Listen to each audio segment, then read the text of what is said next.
Title: A Ray of Hope. In the midst of the chaos and devastation of World War II, there existed moments of extraordinary bravery and humanity that shone like beacons of hope in the darkest of times. This is the story of one such moment. It was the winter of 1944, and the war had ravaged Europe for nearly 5 years.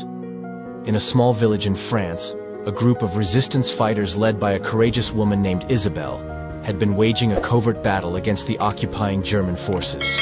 Isabelle, with her fierce determination and unwavering commitment to freedom, had become a symbol of resistance in the region. One freezing evening, as Isabelle and her comrades huddled in their hidden underground hideout, a frantic knock echoed through the tunnels. Isabelle's heart raced as she cautiously opened the door to find a young German soldier, barely older than a boy, standing there. He was wounded and shivering from the cold. Despite the initial shock and mistrust, Isabelle's compassionate nature prevailed.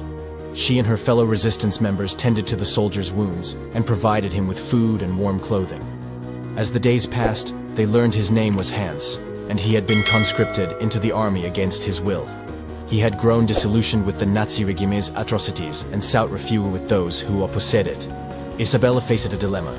She knew that harboring an enemy soldier was dangerous and could jeopardize the entire resistance network. However, she also saw a glimmer of humanity in Hans and the opportunity to turn him into an ally for their cause. Over time, Isabelle and her comrades shared their stories, their hopes, and their dreams with Hans.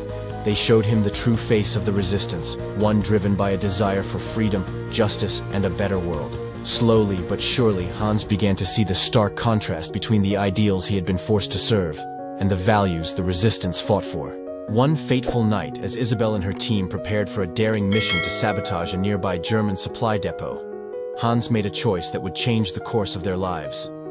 He slipped into the shadows and disabled the alarms, allowing the resistance fighters to infiltrate the depot undetected. Their mission was a success, and the stolen supplies would sustain their struggle for months. Hans had not only helped them materially, but had also become an invaluable member of the resistance. Together, they continued to defy the Nazis and work towards a free and just world. As the war raged on, Isabelle and Hans's story served as a testament to the power of humanity and compassion even in the darkest of times. In the end, it was not just their bravery in battle but the bonds of friendship and the hope they kindled in each other's hearts that made their story one of the many rays of hope that pierced the darkness of World War II.